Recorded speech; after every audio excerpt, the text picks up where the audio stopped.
मला अजूनही कुठेतरी बारीकशी भीती वाटते की अरे नको बाबा, मी जर त्यांच्यावरती काही बोललो आणि त्याच्यावरती जर उद्या काही ते उलटलं माझ्यावर, तर मी काय करू, कुणाकडे जाऊ?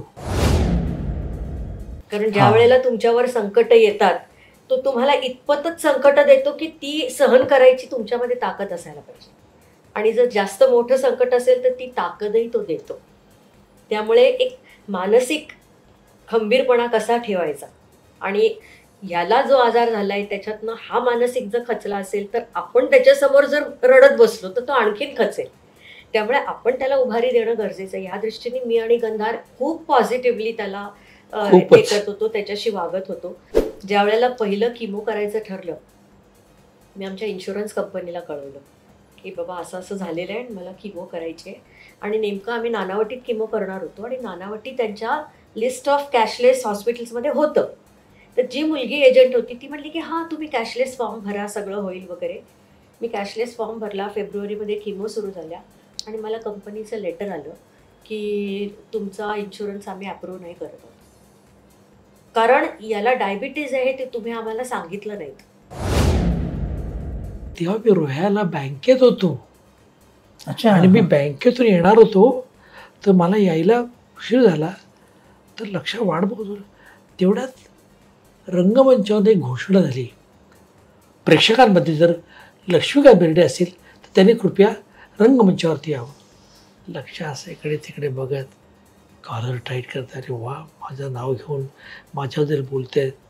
आणखीन तो गेला आतमध्ये, तर त्याला शाहीर साहेबांनी सांगितलं, बरं जर आलं असेल इथं कोरसला कोण गायला नाही, तो आमच्यावरही. नमस्कार, मी दिलीप ठाकूर.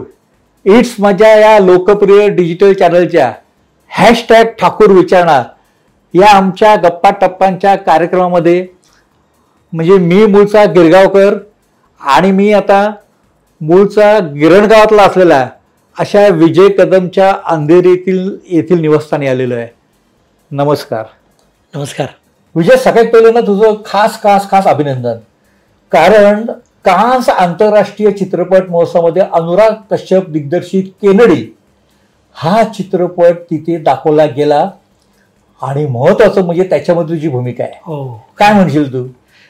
मला खरं तर आश्चर्य वाटतंय, कारण मी तेव्हा कर्जतला शूटिंग करत होतो ती परदेलेचं. अच्छा. हां. आणि हे आपले जे कास्टिंगवाले असतात, हां, कास्टिंग डायरेक्टर, आणि ते आता नवीन आले फॅड, तर त्यातली कोणतरी साबिया खान म्हणून माझ्या ओळखीची पण नाही, आणि तिने मला हे पाठवून दिलं स्क्रिप्ट. सर ही स्क्रिप्ट आहे. बरं, तिथपासून मला लक्षात आलं की आपको पोर्टिको करना है, पोर्टिको 1, पोर्टिको 2, पोलिटिको. तर पोलिटिको 1 आणि पोलिटिको 2 त्यातलं, बरं मी एकटाच तिथे असलं, कसं करायचं काय करायचं, मी पाठवून दिली. त्याने मला म्हटलं, हो तुमच्याकडे कोणी, म्हटलं मी इथे शूटिंग करतो आहे, लोकांना वेळ तर पाहिजे. आणि फायनली मी ते सगळं केलं आणि डिसेंबरमध्ये मुंबईत आलो. आणि आल्या मला गुड न्यूज की सर तुम्ही शॉर्टलिस्टेड आहात. म्हटलं वा. आणि कोण, तर अनुराग कश्यप. असा जीव म्हणतो ना, हादरा बसला. म्हटलं वा, की एवढा मोठा दिग्दर्शक आपल्याला बोलवतोय, घेतोय म्हटल्यानंतर. आणि त्याची गंमत अशी की काही वेळेला त्याला म्हणतो ना की आपण, तुम्ही मनात काहीतरी वेगळं असतं आणि तुम्ही ॲक्च्युली काम करता वेगळं. तसं झालं ते की मला त्यांनी सांगितलं की तुम्हाला एक आमदार करायचं आहे. ठीक आहे, पण आमदाराची बॅकग्राऊंड काय काय काय काही माहीत नाही. आणि ऑल ऑफ अ सडन मला अनुराग कश्यप म्हणाल की विजय आपको कुछ जनता को कुछ सुनाना है, कुछ बोलना है, कुछ इंट्रोड्यूस करना है. तर म्हटलं आपण एक करूया, काहीतरी वेगळं करायचं. म्हणून मी म्हटलं की देखो मैं अपने विधायक, सगळे शब्द मी तयार ठेवले होते. तो जी यहाँ का मैं विधायक हूँ और मैं सबको एक ही बात पहले से कहता हूँ, हाँ मुझे खाने की आदत है. अच्छा. तो चाहे मुझे लड्डू दे दो, पेड़ा दे दो, लेकिन खाना तो चाहिए. अरे मौसी, वो बेसन के गट्टे लायो ना तू आज. आणि अनुराग म्हणतो, हे तुला कसं सुचलं? म्हटलं काय, एक डोक्यात एक विचार होता आणखी ते सुचलं. आणि त्याच्यानंतर मला त्यांनी सांगितलं की तुम्हाला हे अशा पद्धतीचं काम करायचं आहे. आणि वेगळंच होतं, कारण तो मुळात एक तर पैसे न खाणारा आमदार, त्याचं म्हणणं तेच की हे तुला कसं कळलं? अहो म्हणलं गेस केलं तुम्ही, आणि तो माझा गेस बरोबर निघाला. आणि ते गिरगावमध्ये आमचं शूटिंग चालू होतं, आणि त्या शूटिंगमध्ये तिथे मला ते नवीन शब्द सगळे कळले की रोल कॅमेरा, रोल नाही, स्पीड. अच्छा, हां. का स्पीड यायचं त्यांचं ते. साऊंडला पण काहीतरी वेगळा शब्द होता त्यांचा, तुम्ही आता 1 वर्ष झालं त्याला. तर तिथे तिथे जवळपास 9 असिस्टंट. अरे वा, म्हणजे एवढे सगळे प्रत्येक गोष्टीसाठी, म्हणजे हो, संवाद सांगायला एक, सगळं रिहर्सल करून गेला एक, सगळं नोटेशन साठी एक, असं सगळं सगळं. सगळं सगळं. हां. त्याच्यामुळे मी शेवटी त्यातल्या एकाला विचारलं, मी कुणाचं ऐकायचं? एक्झॅक्टली. तर म्हणे नाही, तुम्ही सरांच्या ज्या सूचना आहेत ते हे तुम्हाला सांगतील. बरं सगळी यंग पोरं ना, म्हणजे जेमतेम गंधारच्या वयाची मुलं, आणि ती सर आपको ये करना है, सर आपको वो करना है. आणि तिथे माझ्यावर विजय निकम होता. अरे वा, अच्छा, हां. तो दुसरा. तर त्यातला मी जो होतो तो मी नॉन करप्ट, मी पैसे न खाणारा आणि तत्वनिष्ठ, ध्येयासक्त, आदर्शवादी. आणि त्याने तो मुद्दाम मला हेच ठेवलं होतं, मराठी टोन ठेवलं होतं. म्हणे नाही, आम्हाला, मी माझे फोटो, माझं नावासकट सगळं तरी इतका प्रकार सगळं तो तयार केला होता. मला कौतुक वाटलं की अरे आपला रोल जरी छोटा असला तरी त्याच्यामागची तयारी एवढी मोठी आहे. पेपरवर्क. हो, की आता आपण त्याला टेक्नोसेव्ही म्हणतो. करेक्ट. हां. आणि त्याच्यामध्ये मी पैसे खायला तयार होत नाही. विजय निकम मला विनंती करतोय, अर्ज करतोय, तुम्हाला 3 करोड देतो आम्ही. 3. तुमच्या मुलाला बाईक घ्यायची ना, घेऊन टाका 1 करोडची. मी म्हटलं नाही, मला नाही करायचं ते. मला माझ्या ध्येयवादात हे बसत नाही. तो ठीक आहे. आणि मग शेवटी त्यांच्या लक्षात येतं की मी बधत नाही आहे कशालाच. इतकंच काय, माझ्या मुलावर एक सीन आहे. तो मुलगा म्हणतो, अहो काय करत असं, मला बाईक पाहिजे, मला बाईक तर नाही हो. म्हटलं नाही, मग एक कर, तू एक घर विक आणि त्याच्यातून जे काही पैसे येतील त्याच्यात तू बाईक घे. आणि त्याच रात्री माझा ठरवून गळा दाबून खून करण्यात येतो. अच्छा, असं एक्साइटमेंट हे आहे. हो. पण जेव्हा तुला कळलं की हा सिनेमा कान्ससाठी आहे, तेव्हा तुझी पहिली प्रतिक्रिया काय होती? म्हटलं वाकडं. काय होतं की फार क्वचित आपल्याला तो हे मिळतो ना रे, अशा पद्धतीचा प्लॅटफॉर्म मिळतो, संधी फार क्वचित मिळते. आणि मग अशी संधी स्वतःहून जर आली आहे तर नाही म्हटलं हिचं सोनं आपण करायलाच पाहिजे. आणि म्हणून मी अक्षरशः याला म्हणतो ना की ते 3 ते 4 दिवसभर त्याच्यातून माझी धावपळ इतकी वेगळी की मला जायचं होतं 11 तारखेला रात्री, खरं 11 तारीख पहाटे, आणि 12 तारखेला आणि शूटिंगच्या तारखा दिल्या तर त्याच्या शूटिंगमध्ये त्यांनी सांगितलं की नाही, तुमचं शूटिंग 11ला नाही संपत. म्हटलं असं नका करू, कारण लंडनला चालले मी, इथे तिथे असं तर गोष्ट वेगळी होती. आणि फायनली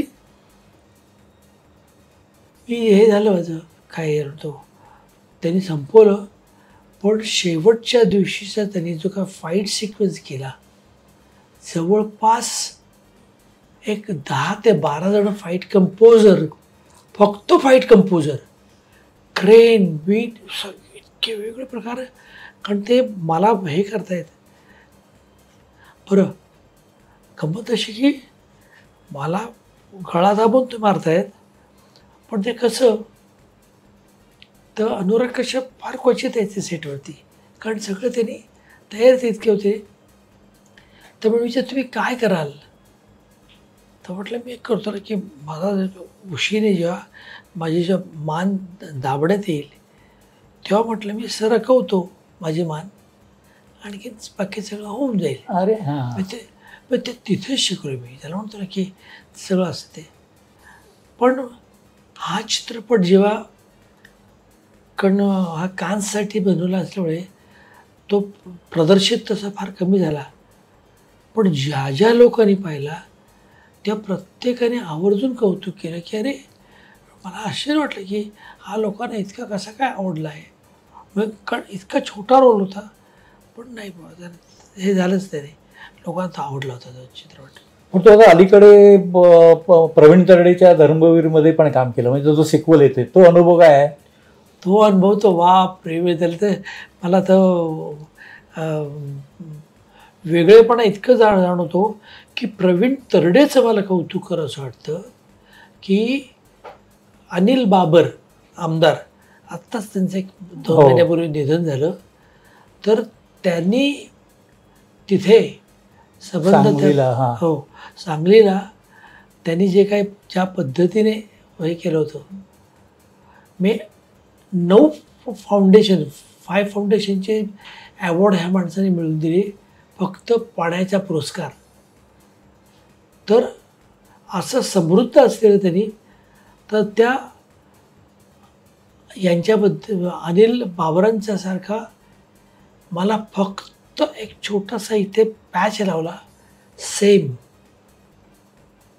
अगदी सेम टू सेम, म्हणजे वेगळा मला रंगभूषा पण करायला लागली नाही, वेगळी वेशभूषा करायला लागली नाही. आणि एक आहे तर त्यांनी मला त्यावेळेला प्रवीणने मला त्यांचे काही ऑडिओ पाठवून दिले होते की अशा अशा पद्धतीने तुम्हाला करायला लागेल, तर आणि व्हिडिओ, तर ते बघितले. आणखीन असं आहे की ते कॅरेक्टर इतकं डोक्यात बसतं माझ्या की मी ते व्हिडिओ बघत असताना मला काय म्हणायचं आहे म्हणून मी सुरूच केलं होतं. अरे इतकं पटकन तू कॅप्चर केलं. हो, कारण गंमत होती त्यातली. म्हटलं वा, कारण कसं की खेड्यातला आहे तो, आमदार आहे आणि परत बऱ्यापैकी निवडून आलेला आहे, विधायक थोडक्यात.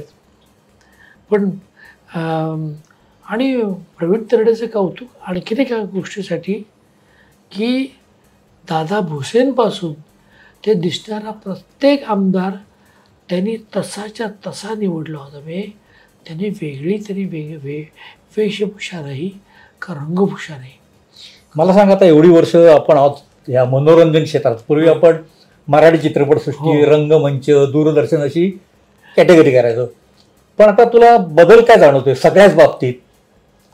एक म्हणजे मुळात आता विषयांचं वैविध्य इतकं छान आलेलं आहे OTTमुळे की तेव्हा लक्षात येतं की नाही यार, खरंच खूप छान पद्धतीने लोक काम करत आहेत. की जसं आता मी ते लापता लेडीज नावाचं एक बघितली काय, आणि ह्याची बायको आमिर खानची बायको, इतकं छान तिने दिग्दर्शन केलं आहे की म्हटलं 2 स्त्रिया ज्यांना घुंगट पडदा आहे तो हटवायचा नाही आणि त्याच्यात त्या बायकांची अदलाबदल होते. आणि मी सांगतो काय, आता विषयावरती आपला विश्वास बसणार नाही अशा पद्धतीचे आता ते विषय आलेले. जसं भक्षक नावाचे एक वेगळाच विषय. तेव्हा मला आता लक्षात आलं ना की आता आपलं मनोरंजनाचं क्षेत्र ते इतकं बदललं आता की त्याच्यात वैविध्यता आलेली आहे आता ते. आणि टेक्निकली वगैरे बापरे, सांगतो काय मी, स्पीड. पण आपण पूर्वी बघायचो ना की ट्रॉली नाही किंवा एका जागी कॅमेरा, इथून आपण बरंच ट्रान्सफर झालो ना. ट्रान्सफर म्हणजे मी सांगतो ना, आता इथे मला ते करून दाखवायला आवडेल. आम्ही नांदेडला शूटिंग करत होतो निळूभाऊंचं फायटिंगचं, तर त्याच्यामध्ये निळूभाऊ असे उभे आहेत असे, आणि इथे खास करून तुमच्यासाठी सांगतोय मी, ते कॅमेरामॅनने त्यांच्या दोन पायाच्या मधून गादी टाकली आणि तो एका विशिष्ट वेळेला ती अख्खीच्या अख्खी गादीवरती यायची. म्हणजे ट्रॉलीचा शॉट त्यांनी तिकडे केला होता. कारण ट्रॉली नव्हती ना, कारण नांदेडला कोण ट्रॉली घेऊन येणार तुमच्यासाठी. पण सीन तर करायचं आहे. हो, सीन तर फाईट ते साधं सुद्धा नाही. म्हणून म्हटलं की आता इतके आमूलाग्र बदलवायला लागलेले आहेत की आता मी पण म्हणतो की नाही बाबा मला हे शिकवा जरा, कारण हा नवीन प्रकार आहे माझ्यासाठी. नवीन प्रकार आहे, शिकलं पाहिजे आपण. टेक्नॉलॉजी शिकायलाच पाहिजे ती. ते जर नाही ठेवलं तुम्ही तर काय खरं नाही म्हणतो मला असं वाटतं. बरं, रिलेशनमध्ये किती बदल झाला असं वाटतं तुला एवढ्या काळामध्ये? आहे पहिलं होय ना, काय वाटतं म्हणजे असं आता म्हणजे बिनदिक्कतपणे हां शत्रूबद्दल आपण जे बोलतो हां ते बिनदिक्कतपणे बोलतो आपण, त्यांचा विचार करत नाही किंवा त्याबद्दल मला काय होईल का.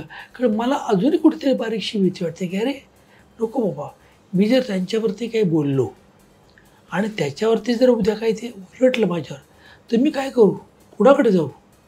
कारण तो इतका ज्वलनशील प्रकार आहे तो की काही सांगता पण येत नाही ना काय आहे त्याचं ते. आता कधी कोणाबद्दल काही बोलायचं नाही कोणाकडे. नाही, खरंच नाही. मग मी दहा वेळा मी विचारतो, मी खात्री करून घेतो आणि मग मी बोलतो. कारण ही सवय मला कशामुळे लागली तर दूरदर्शनवरती तुम्ही जाहिरात करायची नाही कुणाच्या नावाची, कुठच्याही प्रोडक्टच्या नावाची. त्याच्यामुळे ते काय किंवा मी आज घेणार, खाडाखोडा करा पण दारू पिणार असं नाही. मी आज घेणार, हो मी आज घेणार. म्हणजे मला अजूनही आठवतं आहे की त्याच्यामध्ये मी आणि लक्षा आम्ही एक हे अंमलदार त्याच्यावरती सिरियल बनवली होती. तर त्याच्यात आम्ही दोघंही दारू पिऊन हे देवळातून जात असताना मला समोर तो गुरव दिसतो. ए गुरव, हात फिरव. दूरदर्शनवर लगेच कळवलं गुरव. हो, कारण का तर गुरव ही जात धरली जाते, जमात धरली जाते, तर तुम्ही त्याच्यावरती नाही बोलायचं. तेव्हापासून माझ्या लक्षात आलं की अरे हे खूप जर आपल्याला पाळायला लागत असेल तर हे आणि तोच का कोणास ठाऊक मला म्हणतो ना की मी ती हे सांभाळत आलोय. फॉलो केलं तू म्हणजे कधी कोणाबद्दल शक्यतो बोलायचं नाही. नाही, मी बोलायचंच नाही. कॉन्ट्रावर्सीच नको आहे मला त्यातली काही. म्हणजे आपल्या क्षेत्रामध्ये गॉसिपिंग हा आपला जीव की प्राण. पण मला कळत नाही कशा करता आहे ना. आता मला माहित नाही कारण काय आहे. मला माहिती आहे ना. मला विचार, मी तुला खुराक देईन गॉसिपचा. हो, हे खरंच आहे. पण त्यापासून तू लांब राहिला, कोणाबद्दल गॉसिप करायचं नाही. कारण कशा करता ना, मी आणि माझं काम करतो ना, मला तेवढं दे ना, छानपैकी काय करू दे ना.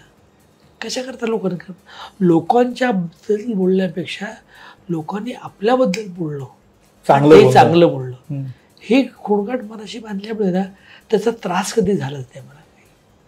तर मला एक सांग, कोरोनाच्या काळात तू कदम खोल हो हे तू सुरू केलं, त्याचं तुला काय रिस्पॉन्स. म्हणजे डिजिटल हा असा प्रकार आहे की तू आता ही पण आपली मुलाबाद पटकन जगभरामध्ये जाणार आहे. मग ते कदम खोलचा काय रिस्पॉन्स काय सांगशील?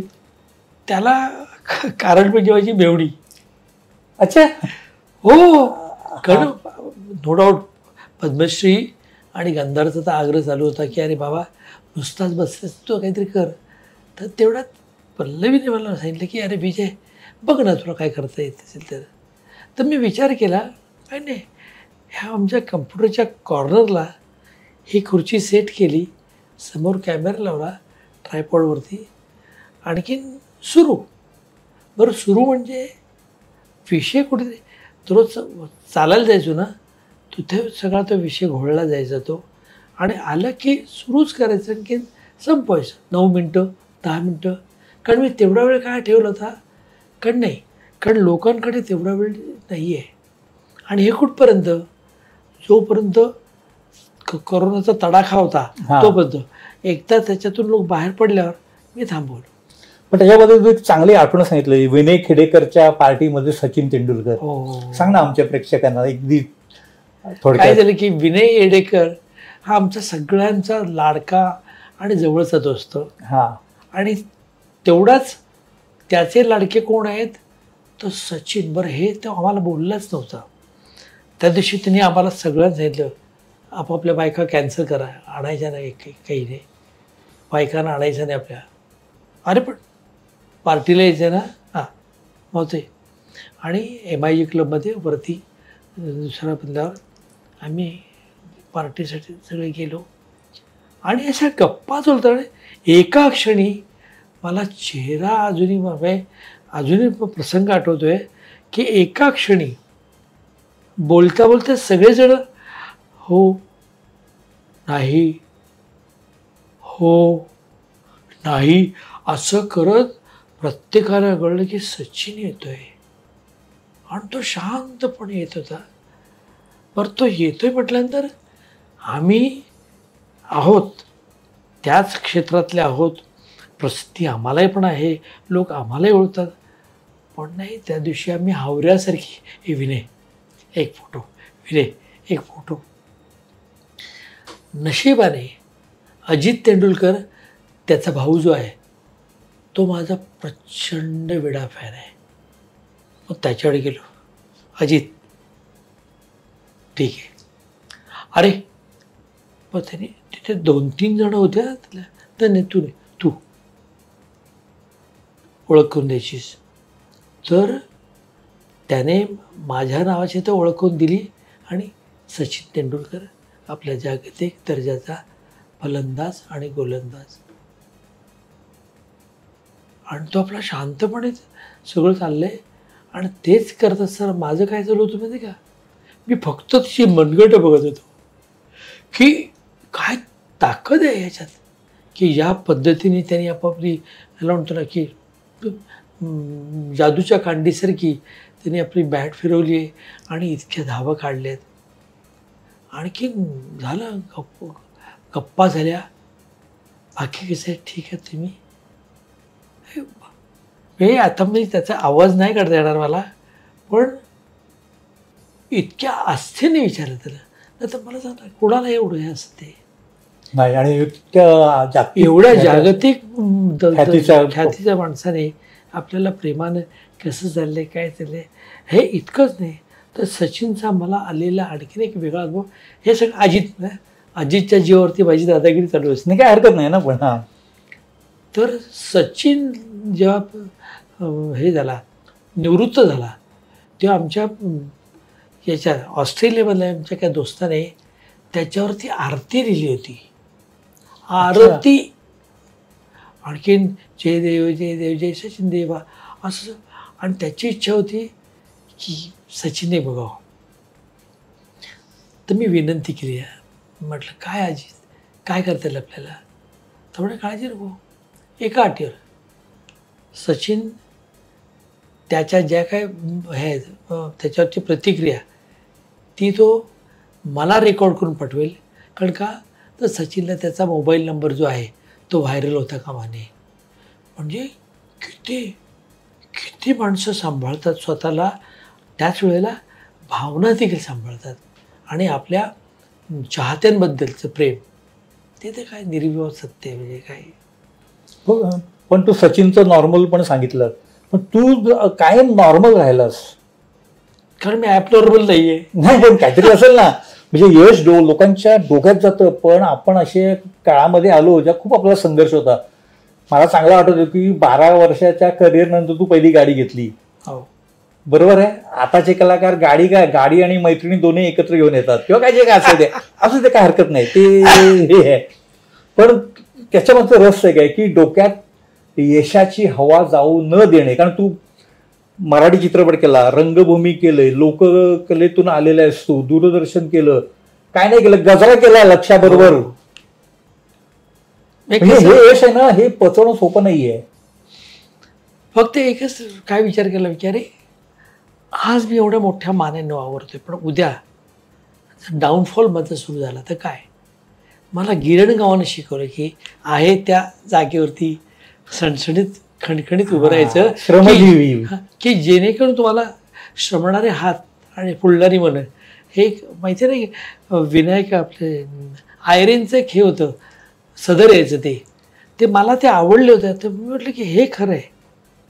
कारण मी स्वतःहून डोळ्याने बघितले ज्या पद्धतीने हे गिरणी कामगार काम करायचे आणि हा सगळा प्रवास त्यांचा, आणि त्यापेक्षा संपामध्ये त्यांनी ज्या काही झळा सोसल्यात त्या झळा त्यांनीच नाही. त्याच काळात आपण आलोय या फील्डमध्ये. तेच सांगतो काय, मला अजूनही आठवत आहे की गिरण गावामध्ये ती जी खानावळीनबाई होती की जी प्रचंड पैसे कमवायचे आणि हातात असे तोडे असायचे, ते शेवटी तिने विकून ती स्टोव पण घाण ठेवायला लागली ती मारवाड्याकडे. हा जो सगळा मी जो प्रकार बघितला डाऊनफॉल किंवा नाही, ही जर इतकी जर दर्जा जर खालावत जात असेल तर आपण आत्तापासून मजबूत राहूया की जेणेकरून आपल्याला कोणी सांगणार नाही अरे इथून हालायचं नाही. हां, त्यामुळे तू स्वतःवर पहिलं विजय मिळवला, स्वतःच्या वागण्यावर विजय मिळवला, तेव्हा तू नॉर्मल राहिला. परत तुला मी कसं करतो की आता आपल्या क्षेत्रामध्ये, मनोरंजन क्षेत्रामध्ये अलीकडे काही ना असे व्याधीतून व्याधी चढल्या. अतुल परचुरे तुला माहिती आहे, महेश मांजरेकरचं झालं, शरद पोंक्षेचं झालं, विद्याधर जोशीचंही झालं, तूही त्याच्यातून आत्ता नुकताच बरा झाला. तर त्याच्यावर तू सकारात्मकपणे कशी मात केलीस?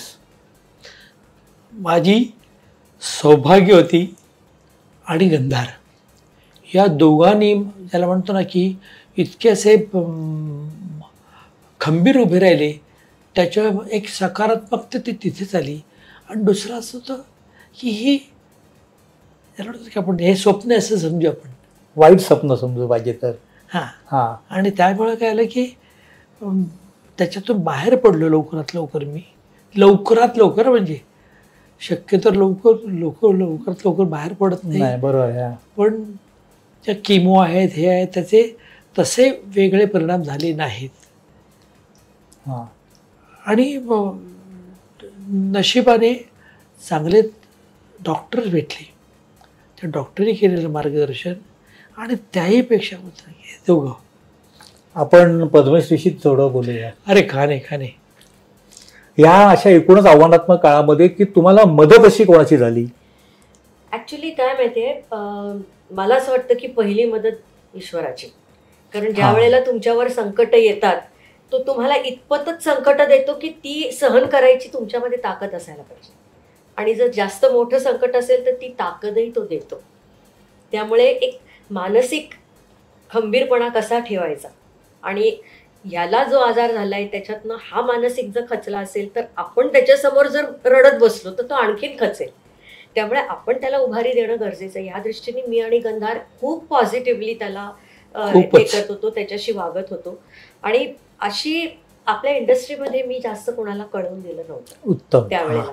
कारण होत होतं की प्रत्येकाला हा मी जगनमित्र आहे रे, ह्याच्याबद्दल कळलं तर मी फक्त फोनवरच बोलत राहिले असते लोकांना उत्तरं द्यायला. त्यामुळे मी कोणालाही सांगितलं नाही. त्याची पहिल्या 4 किमो झाल्या, मग 2 सर्जरीज झाल्या. त्याच्यानंतर मी 2च जणांना सांगितलं, एक म्हणजे विजय पाटकर आणि जयवंत वाडकर. कारण हे त्रिकूट आहेत ना, त्रिदेव आहेत हे, त्यामुळे त्यांना ते माहिती असलं पाहिजे. त्यामुळे ते त्यांच्या बायका, म्हणजे त्यांच्या फॅमिलीला, माझ्या फॅमिलीला तर माहितीच होतं, बाकी मी कोणालाही कळून दिलं नव्हतं. आणि नंतर मग मला एका मोमेंटला CM साहेबांकडनं थोडी मदतीची गरज होती. त्यावेळेला सुशांत शेलार आणि मंगेश देसाई या दोघांनी मला मदत करून मग CM साहेबांपर्यंत माझं बोलणं झालं. मग त्यांच्याकडनं मला मदत मिळाली. आणि नंतर संकट येतात ना जेव्हा, दिलीप, सगळीकडनं येतात. ज्या वेळेला पहिलं किमो करायचं ठरलं, मी आमच्या इन्शुरन्स कंपनीला कळवलं की बाबा असं असं झालेलं आहे, मला किमो करायची आहे. आणि नेमकं आम्ही नानावटीत किमो करणार होतो, आणि नानावटी त्यांच्या लिस्ट ऑफ कॅशलेस हॉस्पिटल्समध्ये होतं.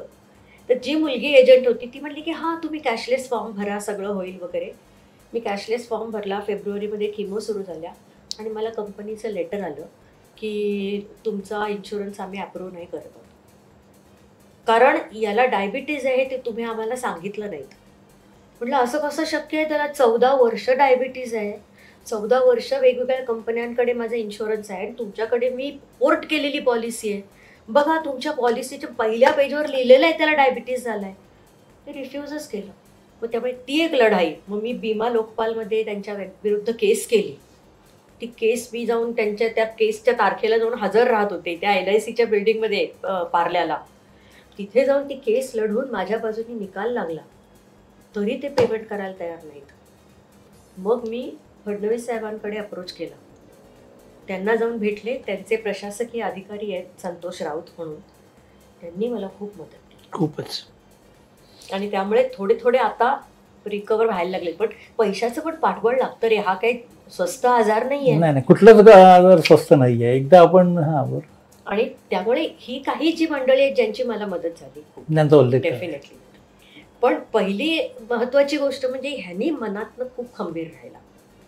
कारण हा जर पूर्ण खचून गेला असताना तर हा बाहेर पडूच शकला नसता. त्याला ज्या पद्धतीने त्याच्या सर्जरीज आणि त्याच्यानंतर त्याचं बेड रिडन 15-20 दिवस हॉस्पिटलमध्ये, परत आल्यानंतर सुद्धा सकाळी नर्स असायची, रात्री वॉर्डबॉय असायचा त्याला मदत करायला. हा उठूच शकायचा नाही बेडवर. हे मेमध्ये त्याची मागच्या वर्षी सर्जरी झाली. तिथपासून जे चालू होतं ते डिसेंबरपर्यंत चालू होतं. मग जरा जानेवारी फेब्रुवारी ठीक राहिला. आत्ता परत मार्चमध्ये त्याला त्रास झाला आणि पुन्हा त्याला ॲसिडिटीचा अटॅक आला. अजून येतोय हळूहळू बाहेर, पण तो मनाने खंबीर आहे, पॉझिटिव्ह आहे, पहिल्यापासून पॉझिटिव्ह आहे, म्हणून तो बाहेर पडलाय. तुझ्यामधली ही जी सकारात्मकता आहे ना, ती मी अगदी टूर पासून पाहतोय. हा, बरोबर आहे. तर मला सांग की आता तुझ्या मुलाची जी वाटचाल चाललेली आहे ती कशी आहे, त्याकडे कसं तू आता अधिक आनंदाने पाहतोयस? त्याचं कारण असं आहे की मुळात रॅप हा प्रकारच मला माहीत नव्हता. रॅपर माहिती होतं पण रॅप माहीत हो नव्हतं. हो खरं.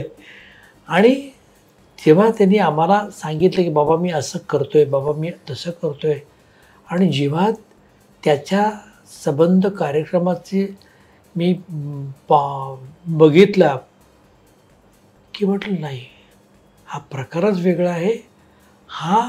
आणि दुसरं असं आहे की तो नुसताच रॅप करत नाही आहे, तो त्याच्यासाठी संगीत दिग्दर्शन पण त्याचंच, त्याच्यावरती काय म्हणतो ओळी लिहायच्यात किंवा लिरिक्स तेही त्याचंच. म्हणजे सबकुछ विजय कदम, तसंच सबकुछ गंधार कदम. हो हो, व्हेरी गुड. तेव्हा म्हणजे तुझी खुमखुमी त्याच्यात पण आली आहे. आली आहे. करेक्ट आहे, अगदी करेक्ट आहे, अगदी करेक्ट. तर मी खूप खुश. आणि आत्ताच नुकताच त्याचा कार्यक्रम जो झाला, तो कार्यक्रम त्यांनी सलग 40 मिनटं त्याच्यात सगळे रॅप त्यांनी लोकांना ऐकवले. आणि लोकांचं म्हणणं असं की अरे हे एवढं हा विसरत कसा नाही, हे इतकं सणसणीत खणखणीत. बरं, नुसतंच मराठी नाही येते, ते मराठी पण आहे, ते हिंदी पण आहे, आणि ते इंग्रजीमध्ये पण आहे. म्हटलं नाही बाबा, फार तर तुझ्या बापाने दोन भाषेत केलं असतं, पण हे तुझ्या बापाला जमणार नाही, ते तू केलेस. मला कौतुक आहे त्याचं. तर तुला एक जुनी आठवण करून देतो. हेमंत कदम नावाचे एक दिग्दर्शक होते आणि हिचं काय चुकलं, हो बरोबर आहे, बरोबर. तर ह्या चित्रपटामध्ये तुला 2 विशेष कलाकारांबरोबर काम करण्याची संधी मिळाली, की रंजना हो आणि तो म्हणजे अमजद खान. काय आठवणी आहेत?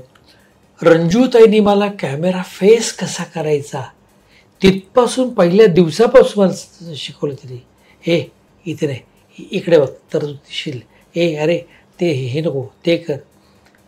आणि त्यात असं होतं की अमजद खानची एक छोटीशी आठवण मला का सांगायची वाटते. कारण अमजद खान बरोबर शूटिंग माझं आहे हे मला कळलं, आणि त्या दिवशी नेमकं प्रयोग माझा उशिरा संपला. मी शिवाजी मंदिरला, स्टुडिओ आमचा चांदिवलीला हो. तर पोचलो तर बाबा कदम आमचे काय विजेची ते भाईजान बसले तिथे. बरं, भाईजान मला काय लक्षातच येतं कोण. आणि गेलं, अरे माफ कीजिएगा, मेरा शो था, प्ले था एक, तो वो मैं कर रहा था. ओ कौन सा? End accidental death of anarchist. कहाँ से मिला ये प्ले? कारण ते इटालियन नाटक ज्याचं अनुवाद त्यांना सापडत नव्हता, तो पण हे मिळालं. आणि मग त्याने बाबाला सांगितलं, बाबा एक बिरादरी के, अभी देर बीर हो गई भूल जाओ तुम. आणि दुसऱ्या दिवशी आम्ही शूटिंग करत होतो आणि त्यात माझं ते कबुली जबाब घेतात, कारण ते CID त्यांना दाखवलं इन्स्पेक्टर. आणि ते त्याच्यामध्ये हां बोलो ना, हां बोलो ना, बोलो ना मध्ये मला सुचे ना काय. म्हटलं नाही, तुम्ही आता जेवढं वेळ बोलो ना म्हणाल ना तेवढं वेळ मी म्हणजे वेगळ्या पद्धतीने त्याला नकार देईन, वेगळ्या पद्धती. आणि एका क्षणी असं झालं की तो डायरेक्टर म्हणाला, अरे माफ, सॉरी या कट करना मी बताना भूल गया था. Cut it. तो त्याला नंतर जवळपास एक 10 मिनिटांनंतर त्याच्या लक्षात आलं की अरे इच्छा हे असा.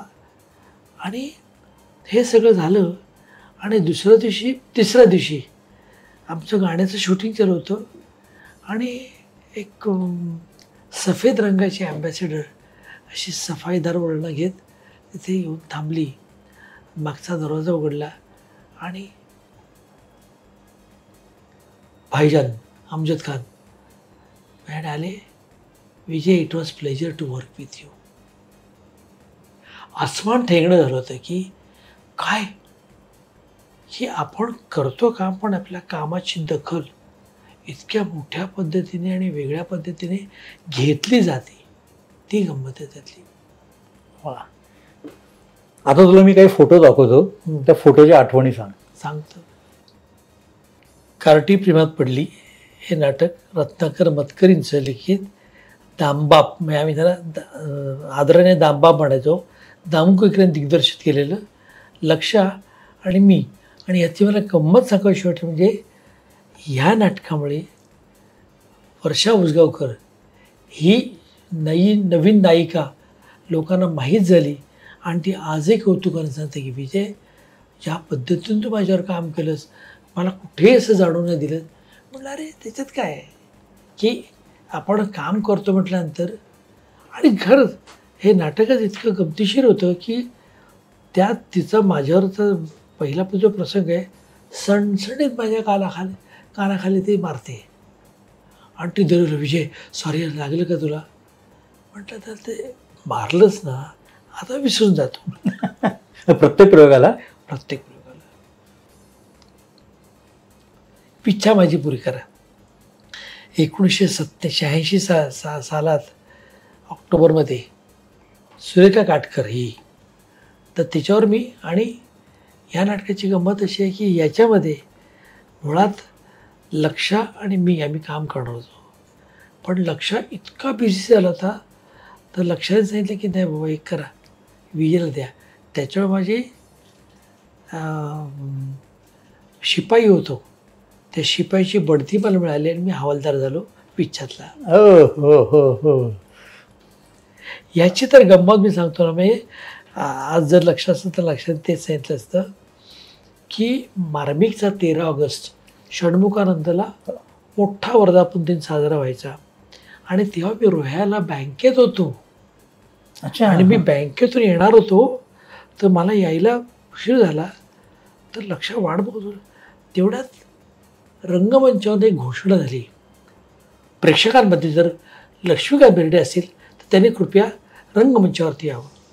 लक्ष असं इकडे तिकडे बघत कॉलर टाईट करतात. अरे वा, माझं नाव घेऊन माझ्याबद्दल बोलत आहेत. आणखीन तो गेला आतमध्ये तर त्याला शाहीर साहेबांनी सांगितलं, बरं जर आलं असेल इथं कोरसला कोण गायला नाही तो आमच्यावरही. अच्छा. म्हणजे इथे याला ते हे वेगळंच. आमचा कार्यक्रम वेगळा होता. पण हा एवढा खुश की वा वा वा माझं असं आहे, माझं तसं आहे. तर म्हणतो माझ्याने पोपट केलं नाही. म्हटलं तर काय झाला पोपट, त्याला आपण काय करणार ना. पण बाळासाहेबांच्या भेटीची आठवण याच वेळची. बाळासाहेब आणि मी सांगतो ना की आम्ही कित्येक वर्ष आम्ही मित्र. त्यात बाळासाहेबांच्याकडे मी जेव्हा काम केले त्यांना मी विनंती केली होती, बाळासाहेब की तुम्ही या ना माझं कुमकुमी बघायला या. ते दामोदर हॉलमध्ये आले होते त्यावेळेला. आणि त्यात एक महत्त्वाची गोष्ट म्हणजे जेव्हा भाजपने प्रचारची कॅसेट तयार केली तर त्याच्यामध्ये त्या कॅसेटमध्ये साहेब असे समोर आहेत. तर मी साहेबांना गमतीत म्हणालो, पण साहेब इतर वेळेला तुम्ही या लोकांना आदेश देत आहे, आज मी तुम्हाला आदेश देणार आहे आणि तुम्ही ते ऐकणार आहात. तितकीच खिलाळू वृत्ती त्यांची. अरे हो का नाही मी ऐकणार. कारण त्याचा आवाज एक मस्त छान असा थोडासा किनारा लागायचा तो. पण साहेबांनी प्रचंड प्रेम केलं आमच्यावर, प्रचंड. म्हणजे सगळ्या कलाकारांबरोबर. म्हणजे मला आठवतं ना, आमची खुमखुमी त्यांनी ह्याला कोजागिरी पौर्णिमेला महापौर बंगल्यात वरती टेरेसवरती बसून अख्खा कार्यक्रम 2.5 तास बघितला. आणि परत नुसतंच बघितलं नाही तर माझ्याकडे खुमखुमीचं लेटर हेड जे आहे ना, त्याच्यात ते 2 उरकार आहेत. एक असं आहे आणि एक असं आहे. तर त्यांनी त्याचं कौतुक केलं. हे कुणाला सुचलं? म्हणलं साहेब आता तुमच्यातलाच चित्रकार जो जागा झाला, पण हे आतापर्यंत कुणीच मला विचारलं नव्हतं. छोट्या छोट्या हो लग्नाला तर आलेच होते की ते आमच्या. अरे वा. हा लग्नाला आले होते. नंतर माझ्या आजी सासूबाईने विचारलं, काय बघ बाळासाहेब काय देऊ तुम्हाला? ब्राऊन शुगर द्या. गमतीशीर. बरं, आता आपण रॅपिड फायर, म्हणजे तू एक उत्तर दे आणि हवं असेल तर एका वेळीमध्ये असं. गिरणगावची अंधेरी. गिरणगाव जिथे तू घडला, वाढला, बिघडला, सगळं झालं. लोकसंगीत की चित्रपट संगीत? लोकसंगीत. अजूनही तितक्याच आहे. सांगतो हात थरथरतात, कंप सुटतो. इतकं छान छान जेव्हा ऐकतो तेव्हा मी. आता फार अवस्था ही आली आहे सगळ्याच्यात. अच्छा ठीक आहे.